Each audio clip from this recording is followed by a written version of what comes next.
අපි දැන් මෙතුමාව ඔබ හොඳාකාරව දන්න අපි එක වීඩියෝ එකකින් ඔබට කතා කළා ඒන්ජල් සම්බන්ධයෙන්. අපි ඉන්නේ කඳානේ දුන්හිඳ ඇක්වා ෆාම් ආයතනයේ මේ අධිපතිතුමා රොෂාන් සොලමස් මහත්මයා. අපි ඒ වීඩියෝ එකේදී කතා කළා මෙතුමාට අන්වර්ථ නාමයකුත් තියෙනවා මේ ඔස්කා රොෂාන් කියලා. ඉතින් අපි කතා කරන්න හදන්නේ ඔස්කා බ්‍රීඩින් සම්බන්ධයෙන්. ඔස්කා ගැන දැනුවත් වෙන්න ඔබට මූලික දැනුම සහ ඔස්කා පිළිබඳ ගොඩක් දිග වීඩියෝ එකක් තියෙනවා. පල්ලෙහා වීඩියෝ ඩිස්ක්‍රිප්ෂන් එකේ දාලා තියෙනවා. උඩින් බලන්න ක්ලික් කරන්න ලින්ක් එක දානවා. ඔස්කා සම්බන්ධයෙන් මුල සිට අගට ලොකු විස්තරයක් අපි වාඩි වෙලා කතා කරලා තියෙනවා ගහක් යට. එතනදී අපේ මේ බ්‍රීඩින් ගැන, හැචින් ගැන ඒ දේවල් වචනෙන් කතා කරලා තියෙනවා විතරයි. මේ වීඩියෝ එකත් එක්ක ඔබට මේ වීඩියෝ එක නරඹුවොත් ඔබට මේකේ තියෙන තාක්ෂණික දේවල් තියරි දැනුම ලබා ගන්න පුළුවන්. අපි ප්‍රැක්ටිකල් දැනුම ඔස්කා නිර්මාණය සම්බන්ධයෙන්, ඔස්කා බ්‍රීඩින් සම්බන්ධයෙන් ප්‍රැක්ටිකල් දැනුම සහ ඒවා කරගන්න හැටි අද දවසේ බලා ගන්න හදන්නේ මේ දුන්හිඳ ඇක්වා ෆාම් අධිපති රොෂාන් සොලමස් මහත්මයාත් එක්ක. මම මේ වාඩි වෙලා ඉන්න ටැංකියෙන් මට පිටිපස්සෙන් ඉන්න ඔස්කා මාළු වර්ගය ගැන කතා කරොත් ලංකාවේ බොහොම දුර්ලභ ඔස්කා මාළු වර්ග දෙකක් ඉන්නවා. ඒ දෙකෙන් එක පිරිසක්. එතකොට ඔබට මේ කවුද මේ වර්ගය? මේක බ්ලැක් ටයිගර් වේල් ටේල් කියන මේ ඔස්කා එකට තමයි. මේක මේ කොච්චර වර්ගයක් වෙනවද මේ සයිස් එකේ? සාමාන්‍යයෙන් මේ වගේ පෙයාර් එකක් 20000 25000 අතර වෙනවා. රුපියල් 25000ක් විතර වටිනාකමක් තියෙන මාළු ටැංකියක් උඩ තමයි මේ වාඩි වෙලා ඉන්නේ. ඉතින් අපි කතා කරමු ඉස්සරහට මේ අයගේ කොහොමද බිත්තර දාන මේ දේවල් පිළිබඳව. අපිට මේ කියන්නකෝ මේ සොලමස් මහත්මයා දැන් මේ ඔබතුමා මේ මාළු ගෙනල්ලා අපිට බිත්තර දාන ක්‍රියාවලියේදී මේ මව් සතා සහ පිරිමි සතා කොහොමද වෙන් කරගන්නේ මේ වගේ ලොකු රෑනකින්? ඔව් දැන් මෙහෙම සාමාන්‍යයෙන් ලොකු ටැංකියකට මේගොල්ලන්ව දාන්න ඕනේ. සාමාන්‍යයෙන් 10 ටැංකියක වගේ නම් සාමාන්‍යයෙන් ජෝඩු 10ක් 15ක් වගේ අතර ප්‍රමාණයක් දාපුවම ඒ නියමිත කාලයක් තියෙනවා. සාමාන්‍යයෙන් අවුරුද්දේ මාස 6ක් වගේ තමයි මේගොල්ලන්ගේ මේ සීසන් එක තියෙන්නේ. විතර දාන කාලය වෙන්නේ ජනවාරි මාසේ පටන් ගත්තාම අගෝස්තු සැප්තැම්බර් එකක් මේගොල්ලෝ දානවා. ඉතින් ඒ කාලෙ වෙද්දි මේගොල්ලන්ගේ ඉන්න පිරිමි සතාට Tamanට අවශ්‍ය කරන සහකරුවව තෝරගන්නවා මෙතනින්. එතනින් තෝරන යාට ඕන කරන ගෑනුසතාව යා තෝරගෙන ඉවිල්ලා පැත්තකට වෙනවා. ඒ පැත්තකට වුණාන් පස්සේ තමයි අපි ඒ ජෝඩුව තමයි අල්ලලා ගන්නෙ. මොකද අපිට බෑ මේ පිරිමිසතාවට අපිට කැමති ගෑනුසත එක්ක මේකට මේ නියම කරන්න අපිට බෑ. මොකද ඒ පිරිමිසතා ඒ ගෑනුසතාව ප්‍රතික්ෂේප කරනවා. ඉතින් ඒ හින්දා තමයි මේ ජෝඩුව මෙහි විදිහට දාලා ඉවිල්ලා ඒගොල්ලන්ටම පෙයාර් අවුට් වෙන්න දීලා තියන්නේ. ඒ දුන්නාන් පස්සේ තමයි ඒ ජෝඩුව බලලා තමයි අපි අරගෙන ඉවිල්ලා වෙනම පොඩි ටැංකිය වලට දාලා ඉවිල්ලා තමයි මේ ෂීට් ඒ ටැංකිය වලට බිම අතුරලා සිවිලින් ෂීට් බිමට අතුරලා තමයි බිත්තර ලබා ගන්නෙ. දැන් අපි බිත්තර දාන තැනට ඒ දේවල් බලන්න යන්න කලින් අපි කැමතියි දැනගන්න මේ ලංකාවේ අර මෙතුමා කලින් අපිත් එක්ක කතා කරපු වෙලාවේ දැනගත්ත දුර්ලභ ඔස්කා වර්ගයේ එක කොටසක්. ඔබතුමා ගාව ඔස්කා වර්ග කීයක් ඉන්නවද මව් බ්‍රීඩින් පෙයාර්ස්? බ්‍රීඩින් පෙයාර් 50ක් විතර ඉන්නවා. දැනටත් හදාගෙන යනවා. තව හදනවා. දැනට ඉන්නවා 45ක් 50ක් විතර ඉන්නවා. ඔස්කා වැරයිටිස් නේ බ්‍රීඩින් පෙයාර් ඉන්නවා මගලා. වැරයිටිස් ඉන්නවා 5ක් 6ක් විතර වගේ ඉන්නවා වැරයිටිස්. ඔබතුමා ගාව ඉන්න මේ ඔස්කා වැරයිටිස් මොනවද? කවුද ඉන්නේ? බ්ලැක් ටයිගර් ඉන්නවා, රෙඩ් අයි ඉන්නවා, වෙල්වට් ඉන්නවා. එතකොට වේල් ටේල් ඉන්නවා, බ්ලැක් වේල් ටේල්. අපි මේගොල්ලෝ කොහොමද බිත්තර දාන්නේ? මේ දේවල් මෙතුමා කොහොමද මේ දේවල් වලට සම්බන්ධ වෙන්නේ කියලා දැසින් දකිමු ඉස්සරහට යන් වීඩියෝ එකේ. දැන් අපිට මේ සොලමස් මහත්මයා කියන්නකෝ මේගොල්ලෝ මේ බ්‍රීඩින් කරන්න මේ ජෝඩුවක් හොයාගන්නකොට කොහොමද කරන්න ඕනේ? අපි දැක්කා මේ මූණට මූණ කොටා ගන්නවා වගේ පොඩි වලියක් දැක්කා. ඒවා සිද්ධ වෙන්නේ ඇයි? ඔව් සාමාන්‍යයෙන් මේගොල්ලෝ දැන් අවුරුද්දක් විතර වගේ හදන්න ඕනේ පෙයාර් අවුට් වෙන්න. ඊට පස්සේ ජනවාරි පෙබරවාරි සිට මේගොල්ලෝ පෙයාර් අවුට් වෙන්න ගන්නවා. අවුරුද්ද පැන්නන් පස්සේ පෙබරවාරි සිට වගේ පෙයාර් අවුට් වෙන්න ගන්නවා මේගොල්ලෝ. මුලින්ම කරන්නේ පිරිමිසතා Tamanට ඕන කරන සහකාරීව තෝරගෙන මුල්ලකට වෙනවා. වෙන්නේ එතනදී අනිත් පිරිමිසත්තු පළවා හරනවා. ඒ ළඟට එන පිරිමිසත්තු ගෑනුසත්තුන් අනිත් පළවා හරලා තමන් තෝරගත්තු සහකාරිය ළඟට වෙලා තමයි ඉන්නේ මේ පෙයාර් එක. එතකොට තමයි අපි දන්නේ මේක මේ හරියටම කපල් එකක් තමයි මේ සෙට්ලා ඉන්නේ කියලා. එතකොට අපි මේ දෙන්නව අල්ලලා තමයි වෙනම පොඩි ටැංකිය වල දාලා ඉවිල්ලා තමයි මේ බ්‍රීඩින් කරන්න ගන්නෙ.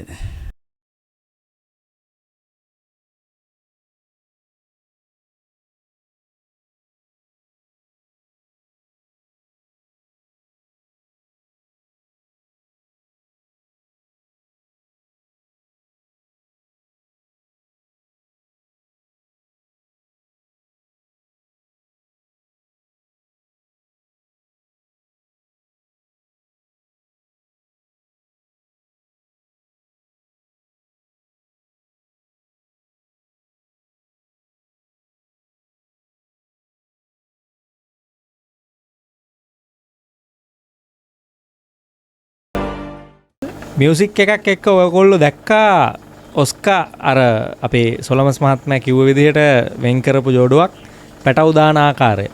පැටව නෙමෙයි දාන්නේ බිත්තරනේ දාන්නේ. බිත්තර දාන ආකාරය දැක්කා. ඒ දාපු බිත්තර අපි වෙනම තැනකට ගෙනල්ලා අපි ඔකට කියන්නේ රක්කනවා කියලානේ. ඒ වැඩේ කරගන්න තැනට ඇවිල්ලා තමයි අපි ඉන්නේ.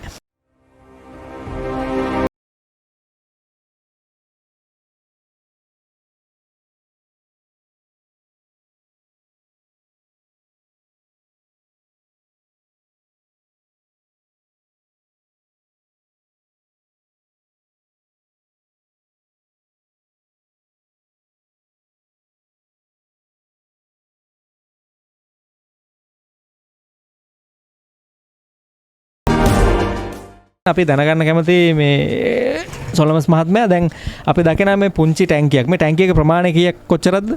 ඕක අඟල් 15ක් දිගයි පළල 9යි උස 9යි. මේ ටැංකිය අපිට පේන්න තියෙනවා මේ ලෑල්ලක් වගේ නිකන් තහඩු කෑල්ලක් වගේ දාලා මේකට බිත්තර දාලා තියෙන. මේක කොහොමද සකස් කරන්නේ? මොකද්ද මේකට භාවිතා කරන්නේ?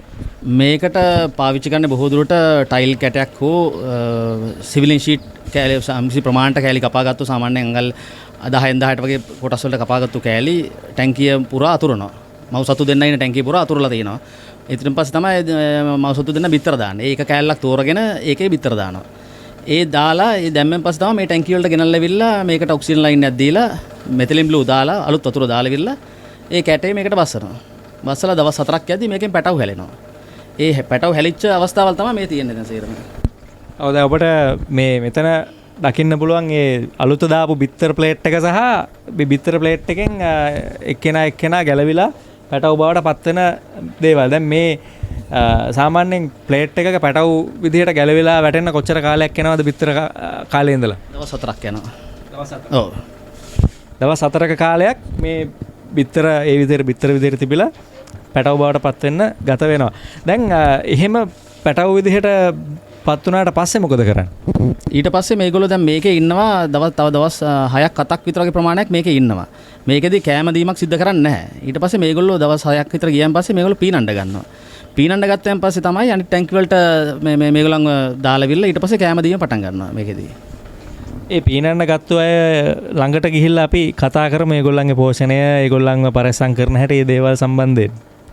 මාළු හදන උදවිය මේ ඔස්කා හදන උදවියගේ තියෙන ප්‍රධාන ගැටලුවක් ප්‍රශ්නයක් දැවෙන ප්‍රශ්නයක් තමයි මේ ඔය විදිහට බිත්තර දැම්මට පස්සේ බිත්තර පුස් කනවයි කියන එක.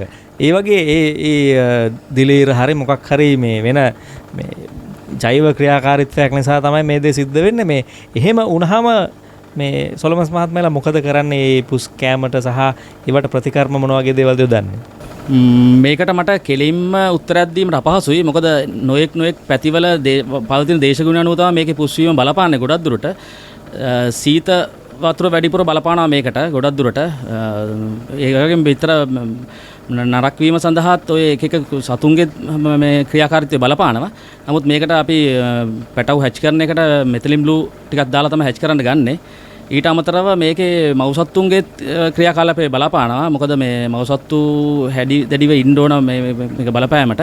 අනිත් එක සතුන්ට දෙන්න ඕන අවශ්‍ය කරන පෝෂණය මේ අපි සතුන්ට ලබා දිය යුතුයි. ඒ වගේම මේ මව්සතුන්ට ආරක්ෂා කරගන්න අපි මස් සරමය දෙනවා. ඒවා දෙනවා. ඒ කියන්නේ ඇට කෑමකුත් දෙන්නේ නැහැ මේගොල්ලන්ට.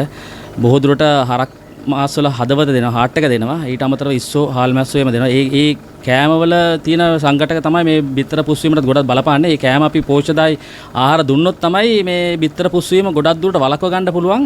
ඊට අමතරව මේ පණුවන්ට දෙන්න ඕන, පණු බෙහෙත් දෙන්න ඕනේ. අවුරුද්දට දෙපාරක්වත් ඔස්කා මව් සතුන්ට පණු බෙහෙත් දෙන්න ඕන.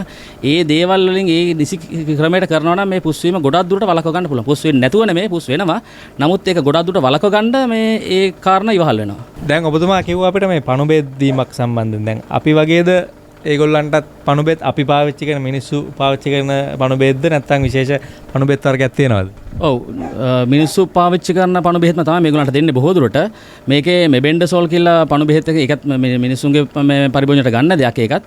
ඊට අමතරව ෆ්ලෙජිල් කියලා තියෙනවා. ඒ පණු බෙහෙත් වර්ග දෙක තමයි මේගොල්ලන්ට පාවිච්චි කරන්න ගන්නේ. දැන් මේ පණුබේත කොහොමද දෙන්නේ? කෑමකට කලවම් කරලා දෙනවද? එහෙම නැත්නම් වතුරට දානවද?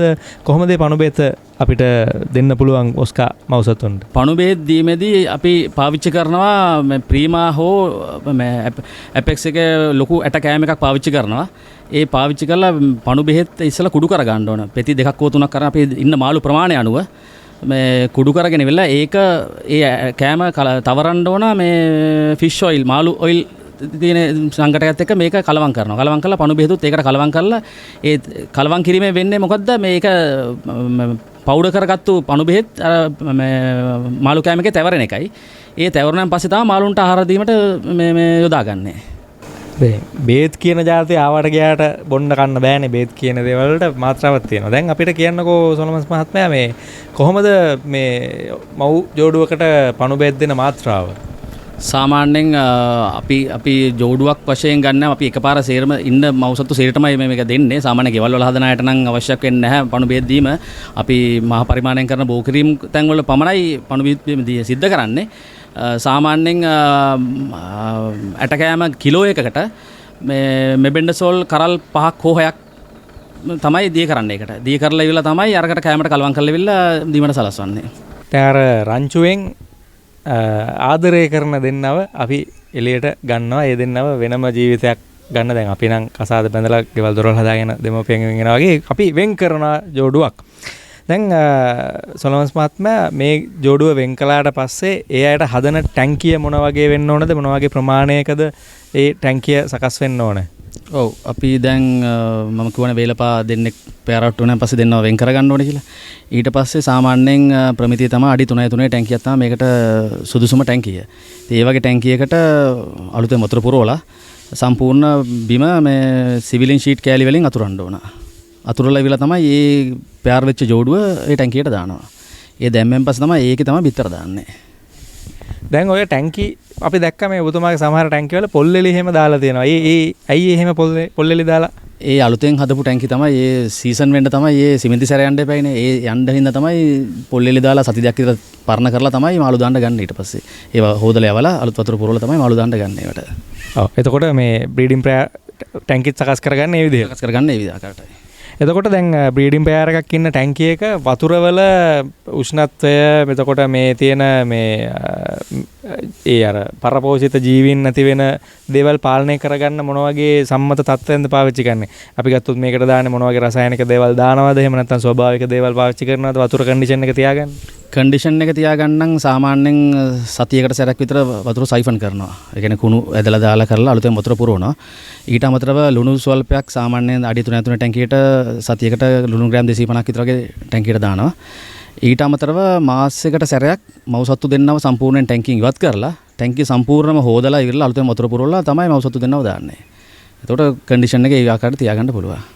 දැන් මව්සත්තු දෙන්න කොච්චර කාලයක් මේ විදිහට බිත්තර දාන්න ඉන්නවද ටැංකියේ? සාමාන්‍යයෙන් අපි අවුරුදු 3ක් එක දිගට බිත්තර ගන්නවා. ඊටෙන් පස්සේ අයින් කරලා අලුත් සෙට් හදා ගන්නවා. දැන් මේගොල්ලන්ට පෝෂණය සම්බන්ධයෙන් අපි කොහොමද සලකන්න ඕනේ? මේ අයට විශේෂ ආහාර දෙනවද? ඔව් මේගොල්ලන් මව්සත්තු හැටියට අපි ගද්දී මේගොල්ලන්ට විශේෂ ආහාර දෙන්න ඕන. සාමාන්‍යයෙන් හරක් කාට් එක දෙනවා. එහෙම ඒකත් හොඳයි. ඊට අමතරව ඉස්සෝ දෙනවා. සාමාන්‍ය වෙල්ද පොලේ ගන්න තියෙන ඉස්සෝ. ඉතින් ඒවා උළු කඩ ලෙවල් ඒවා දෙනවා. ඊට අමතරව හාල් මැස්සෝ දෙනවා. ඊට අමතරව ඇට කෑම එකත් පාවිච්චි කරනවා.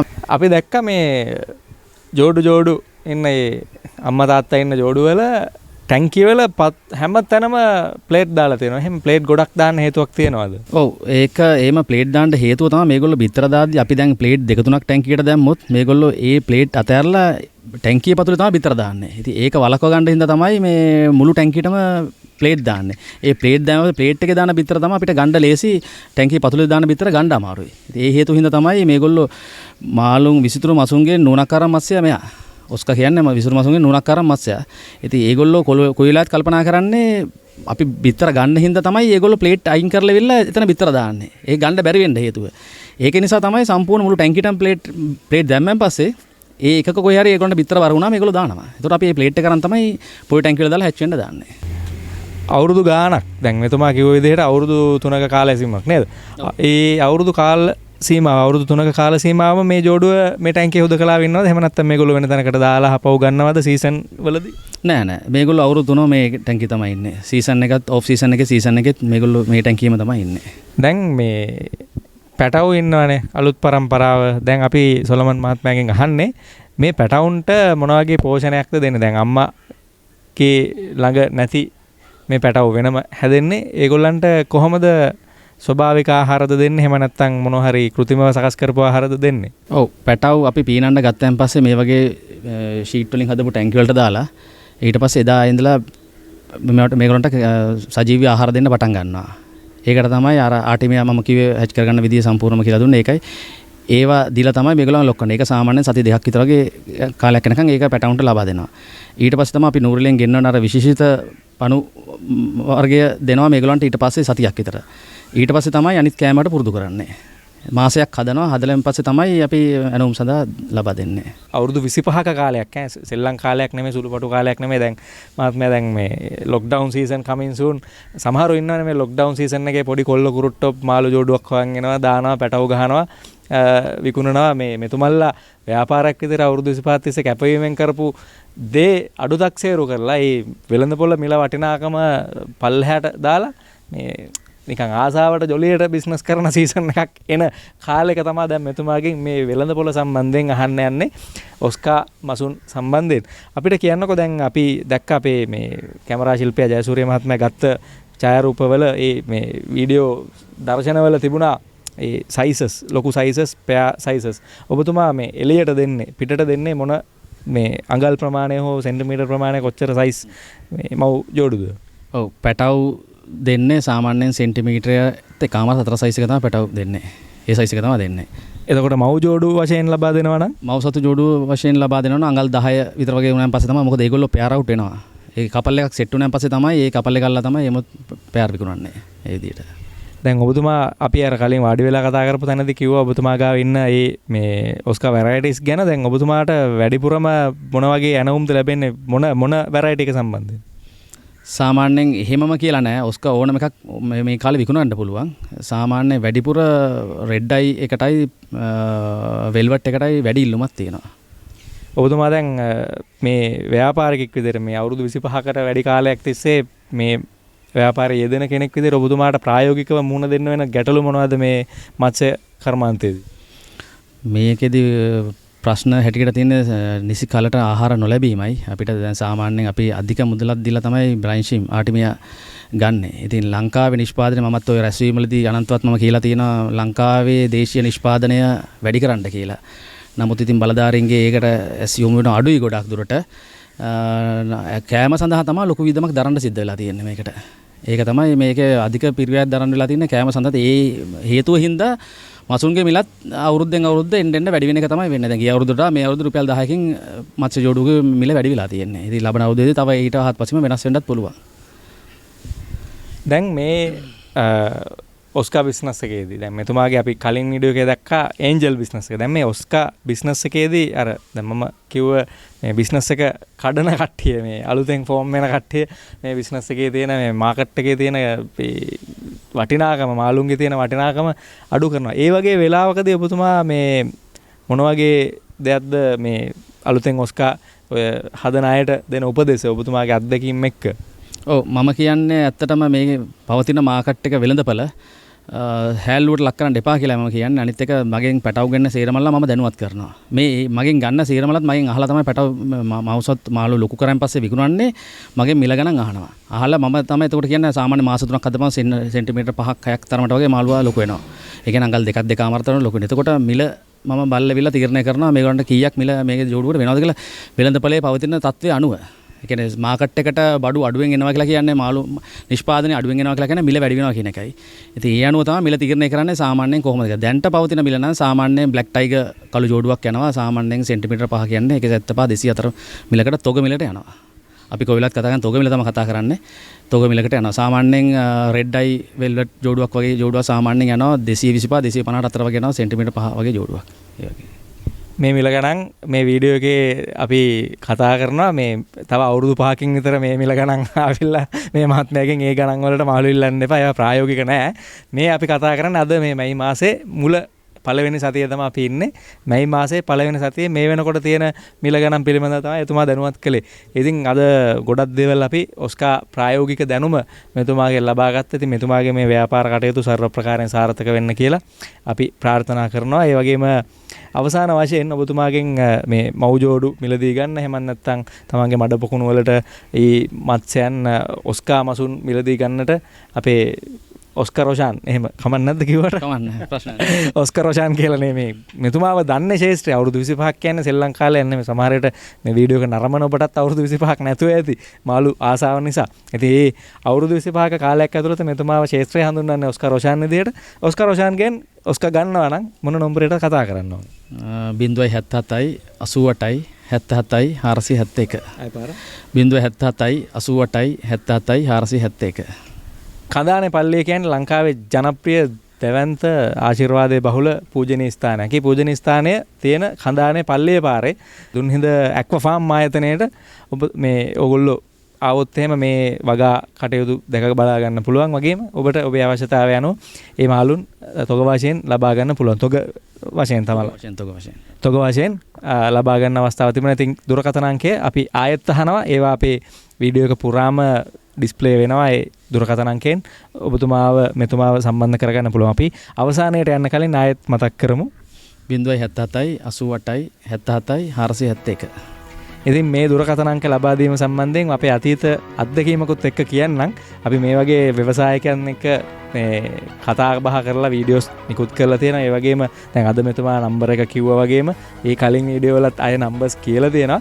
ඔබට අත්‍යවශ්‍යම කාරණාවක් නම් ඔබ තොග කටයුතු සඳහා කරන විමසීම් පමණක් මේ පුද්ගලයාට මෙතුමාට ලබා දෙන්න. මොකද එහෙම නැතුව නිකන් අපේ ගෙදර මාළු ජෝඩුවක් ඉන්නවා මෙහෙමයි අරකයි මේකයි ඒ වගේ ප්‍රශ්න මෙතුමාට යොමු කරන්න එපා කියලා බොහොම කාරුණිකව මතක් කරනවා. මොකද අපි පහුගිය කාලේ ලබා දුන්න දුරකථන අංකත් එක්ක අපේ ව්‍යවසායකයන්ට මේ දැවන්ත කෝල් ප්‍රමාණයක් දුරකථන ඇමතුම් ප්‍රමාණයක් දවසකට ලැබෙන ගතියක් අපි දැක්කා. ඉතින් හොඳ ප්‍රවණතාවයක්. නමුත් ඔබ දුරකථන ඇමතුමක් ගන්න කලින් මෙතුමා බොහොම කාර්යබහුලයි. අපි ගොඩක් මෙතුමාගේ පස්සෙන් දුවලා තමයි අද දවසේ හරි අමාරුවෙන් මෙතුමාව සම්බන්ධ කරගත්තේ මේ වීඩියෝ එක කරන්න. ඒ නිසා මෙතුමාගේ වටිනා කාලයට වටිනාකමක් දීලා ඔබට තොග මිලදී ගැනීමක් කරන්න අවශ්‍යතාවයක් තියෙනවා නම් විතරක් ඒ දුරකථන අංක වලට කතා කරන්න. ඉතින් බොහොම ස්තුතියි මේ කාර්යබහුල දිනචරියාව අපිට ඉඩ ලබා දීම සම්බන්ධයෙන්.